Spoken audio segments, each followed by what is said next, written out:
बनाने हैं, उनके अंदर ये भाव खत्म हो जाएगा कि रोहिंग्या बांग्लादेशियों को लाके बसाना है या अवैध घर बनाना है।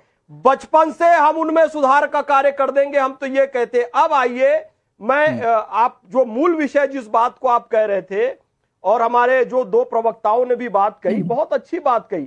कोई भी बुद्धि वाला व्यक्ति ये नहीं कहेगा, सोफिया जी ने कहा ना कि भाई अवैध चीजों को मत तोड़ो, मतलब यदि ये मानती हैं कि बुद्धि वाली है तो फिर भाई विरोध क्यों कर रही हो वहां बुलडोजर आने का? अवैध को ही तोड़ा जा रहा है, वैध को बिल्कुल भी नहीं तोड़ा जा रहा है। वो कह रहे हैं बुलडोजर देखकर डरा रहे हैं, बुलडोजर दिखाकर डरा रहे हैं मुस्लिमों को। बता दी कि सर, अरे अपराधियों को डरना चाहिए अनुराग भाई, आप और हम थोड़ी डरेंगे। अपराधियों को डराने के लिए है। शासन का, प्रशासन का भय अपराधियों में होना चाहिए और आम जनता में सुरक्षा होनी लगा देने से आप मुसलमानों को प्रधानमंत्री जी ने यहाँ से प्रधानमंत्री आवास का धन भेजा, एक मिनट, प्रधानमंत्री आवास का धन भेजा, यहाँ से आयुष्मान कार्ड भेजा, ममता बनर्जी ने कुछ भी लागू नहीं किया, तो वहां पर सही तरीके से लागू नहीं हुआ तो बंगाल की जनता को भी नहीं मिला, तो दोषी को टीएमसी है। अब कह रहे जी जुम्मा 8 दिन नहीं हुआ है सोफिया बहन, यानी 15 साल आप लोगों ने बंगाल को बर्बाद किया है, तो हम 30 साल लेके विकास करने के लिए भाई हम कर देंगे, साल भर में, 2 साल भर में, आप चिंता मत कीजिए। अभी इतनी जल्दी क्यों कर रहे हो? बुरा काम करने में आप 15 साल बंगाल को बिगाड़ने में लगाए, हम जल्दी जल्दी करेंगे शुभ काम करने के लिए। मुसलमानों का भरोसा खो दिया है बीजेपी ने।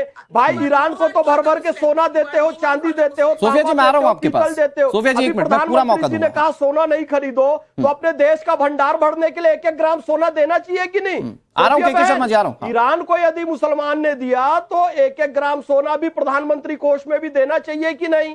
उनको सहयोग करना चाहिए कि नहीं? फिर वही है, याकूब के जनाजे में चले जाओगे, बुरहान वानी अफजल गुरु को शहीद बताओगे और डॉक्टर एपीजे अब्दुल कलाम की मैयत में नहीं जाओगे, फिर कहते हो मुसलमानों। लेकिन मैं फैज जी एक चीज पर ना आपसे एक चीज पर आपसे बात करना चाहता हूं, क्योंकि आप उत्तर प्रदेश में रहते भी हैं, इसके आसपास के क्षेत्रों में आपने बहुत कवर किया, बहुत काम किया। मैं एक छोटी सी चीज जानना चाहता हूं, क्या उत्तर प्रदेश का मुसलमान डरा हुआ है क्या? क्योंकि बार बार योगी आदित्यनाथ की बुलडोजर का जिक्र करके बंगाल के मुसलमानों को डराने की कोशिश जरूर हो रही है। आ रहा हूं के शर्मा जी। हाँ, ना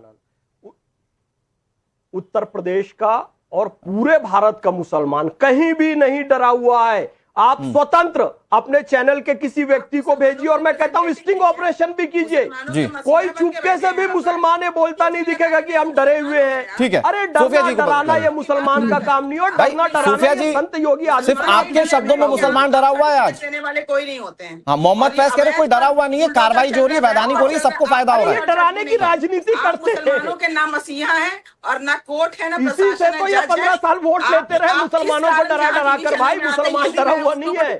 उत्तर प्रदेश का मुसलमान प्रधानमंत्री आवास योजना का लाभ औसत से ज्यादा ले रहा है, आयुष्मान कार्ड योजना का लाभ औसत से ज्यादा ले रहा है, हर चीज का लाभ, उज्ज्वला योजना का लाभ मुसलमान औसत से ज्यादा, और ये आंखों से देख के आए हो भैया, आंखों से देख के आए हो। तो मुसलमान डरा है, आप डरा रही हो सोफिया जी? मुसलमानों ठीक है, एक मिनट बीजेपी नहीं जीत। फैज भाई एक मिनट सोफिया जी को बोलने दीजिए, गर्दन काट के दे दो।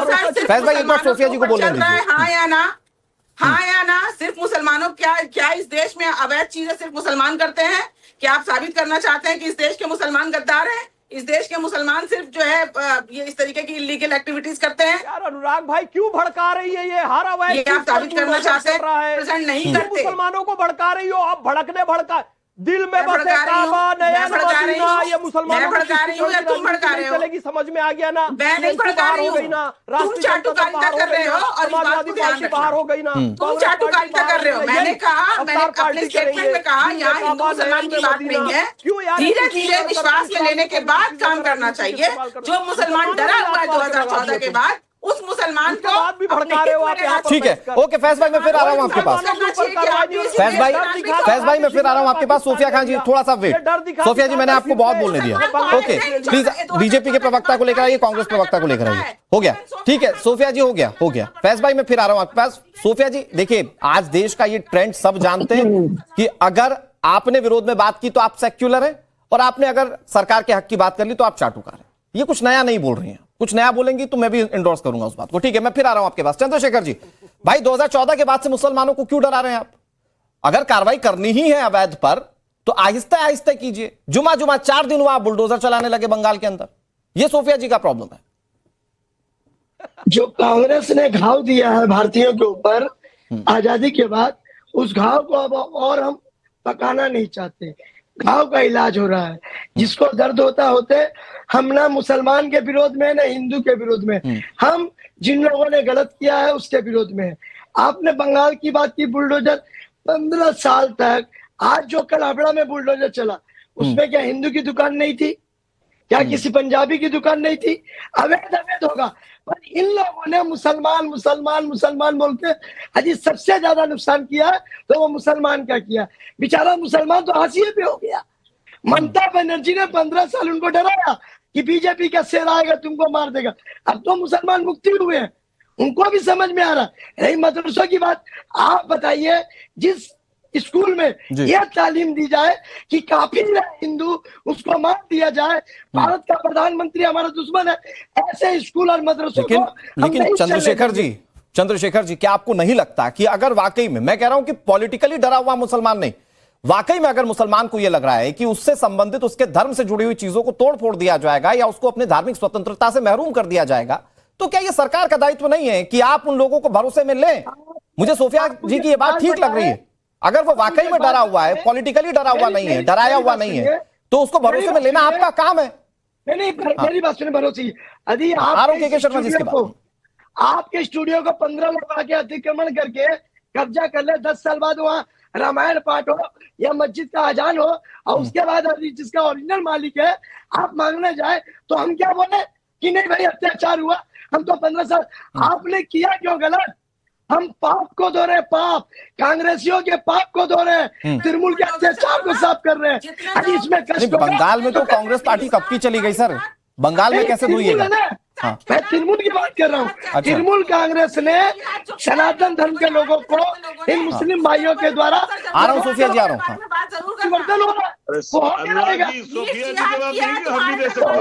बस आ रहा हूँ के शर्मा जी, इसी के बाद। आप ये कहते हैं ये अवैध मदरसे क्यों चलेंगे, तो भाई अवैध को बंद करवाइए ना। ठीक है, मुस्लिम समाज के शर्मा जी, अगर अवैध को बंद करवाया जा रहा है तो कोई भी सरकार यही करेगी। ऐसा नया क्या कर रही है बंगाल सरकार? देखिए, सबसे पहले जय श्री राम और जय कांग्रेस। ठीक है अनुराग जी, मैं अपने जय श्री राम से बताना चाहता हूं कि चोर मचाए शोर, घुसखोर मचाए शोर, 4 दिन की चांदनी है फिर अंधेरी रात होना है। जितना उछलना है उछल लीजिए। ये देखिए, अवैध से प्रॉब्लम नहीं है, लेकिन एक शब्द जो है हिंदी में अनुराग सिंह की जगह पे अनुराग भिंग बोल दे तो बड़ा उल्टा हो जाता है। अवैध कार्रवाई विद कानूनी, कानून का शब्द का प्रयोग आपने सभी लोगों ने छोड़ दिया। देखिए अनुराग जी, आपके घर पे हम जबरदस्ती कब्जा कर लेते हैं, अच्छा भले हम अवैध हैं, जब पेपर आपके पास है, पर आपको भी खरा हटाने के लिए कानूनी रूप लेना पड़ेगा, इविक्शन सूट फाइल करना पड़ेगा। भली जमीन का मालिक आप है, यदि कब्जा मेरे पास है तो कानूनी तौर से आपको कोर्ट जाना पड़ेगा। उसी तरह आपको पहले नोटिस देना होगा, नोटिस देने के बाद बंद करवाई। ये आनंद फानन में नहीं होता। इतने जो आदमी 10 साल से चलो अवैध है तो 10 दिन और सही, 15 दिन और सही, यही बात तो सोफिया जी बोले, यही भाई नफीस अंसारी जी बोले। तो अनुराग जी, जो चोर है, घुसखोर है, चोर मतलब घुसखोर, जिसने नारदा कांड में घूस लेते हुए पकड़ा गया, जो शारदा चीट फंड का आरोपी है, उस